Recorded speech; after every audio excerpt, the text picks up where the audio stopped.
इमरान खान, जिसने हमेशा इस मुल्क को कुछ दिया, इस मुल्क से कुछ लिया नहीं उन्होंने।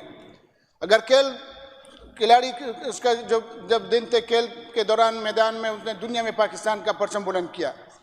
वहाँ सब जब खेल से फारिग हुए तो सोशल वेलफेयर में उसने इस कौम को शौकत खानम जैसा अस्पताल दिया, नमल यूनिवर्सिटी जैसे दी, जो अरबों रुपए इस गरीब कौम पे कैंसर के इलाज पे खर्च कर रहे हैं। और 90% नमल यूनिवर्सिटी में गरीब बच्चों को इंग्लैंड की डिग्री, वो ब्रेडफोर्ड यूनिवर्सिटी की डिग्री वो दे रहे हैं।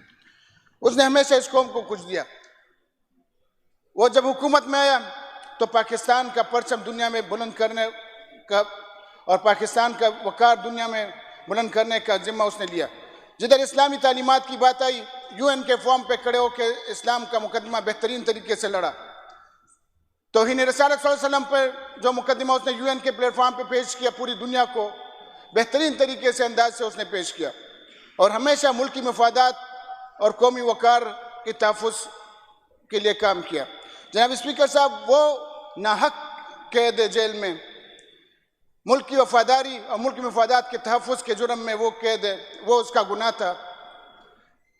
जनाब स्पीकर साहब, अदालत के अहकामात के मुताबिक उसकी बहनें हर मंगल के दिन आती है वहाँ पर मुलाकात के लिए। उसकी फैमिली की मुलाकात का दिन अदालत ने मुकर्रर किया, जबकि हर कैदी को हक होता है कि उसकी फैमिली उसके साथ मिले, उसके दोस्त अहबाब, उसके वकला, उसके पार्टी के लिए वर्कर्स वगैरह उसके साथ मुलाकात कर सके। मगर पाकिस्तान में कोई कानून नहीं है, जबर का निज़ाम है, जबर का कानून है।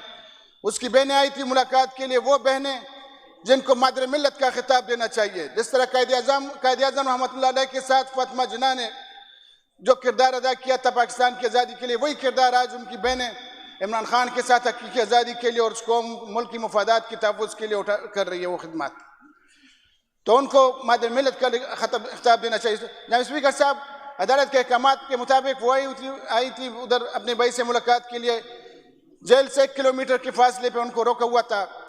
इधर से मीना खान जो सूबाई मिनिस्टर है, अवामी नुमाइंदा है, अपने हल्के के अवाम ने उसको मुंतखब किया था। शाहिद खटक जो यहाँ का KP का MNA है, अवाम का नुमाइंदा है, वो भी यहाँ पर आए हुए थे अपने चेयरमैन के फैमिली के साथ इज़हार यकजहती के लिए। मैं खुद भी गया था और शफकत अवान जो पंजाब के मैंने वो भी आए हुए थे। रात को उन्होंने हम पे पहले पानी छोड़ा, जब पानी से हम उधर से हटने के नाम हमने नहीं लिया तो फिर बाद में उन्होंने तशद्दुद शुरू किया। और वो बहनें खान साहब की, वो बेइज्जत बहनें जिनका बाल किसी ने अभी तक नहीं देखा था, उनको वहाँ पर रोडों पर घसीटा गया, उनके बाल खींचे गए, जो कि किसी भी महज़्ज़ब माशरा उसकी इजाज़त नहीं देता। तो जनाब स्पीकर साहब, यहाँ पर जुल्म और जबर का कानून है। जो आला ओहदों पर बैठे हुए लोग हैं, बहुत छोटे लोग हैं, सिर्फ अपनी मफादात, अपने फ़ायदे के लिए, अपनी तनख्वाहों के लिए, अपने वो जो मरात लेने के लिए बैठे हुए हैं। न तो वो अदालतों में जो जजेस बैठे हुए हैं वो भी बहुत छोटे हैं, वो सिर्फ अपनी मफादात के लिए बैठे हुए, अपने मरात लेने के लिए बैठे हैं।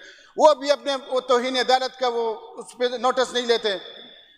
और जिस तरह दूसरे हमारे जो ताकतवर हल्के बैठे हुए हैं, हमारे मिलिट्री एस्टेब्लिशमेंट, वो भी सिर्फ अपनी लूट मार के लिए बैठे हुए हैं। वो भी मुल्क के इस वक्त जो उनकी पॉलिसियाँ, मुल्क दुश्मन पॉलिसियाँ चल रही है, इदारे के लिए भी नुकसान है और मुल्क की मफादात के लिए भी वो नुकसान है।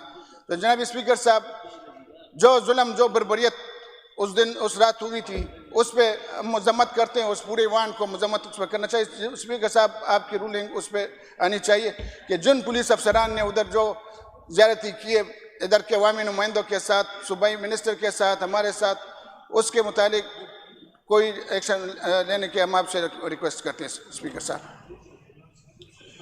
रजब अब्बासी साहब, रजब अब्बासी का माइक ऑन करें। इस पे मैं कमेंट करता हूँ, आप बैठ जाएं, आपसे पहले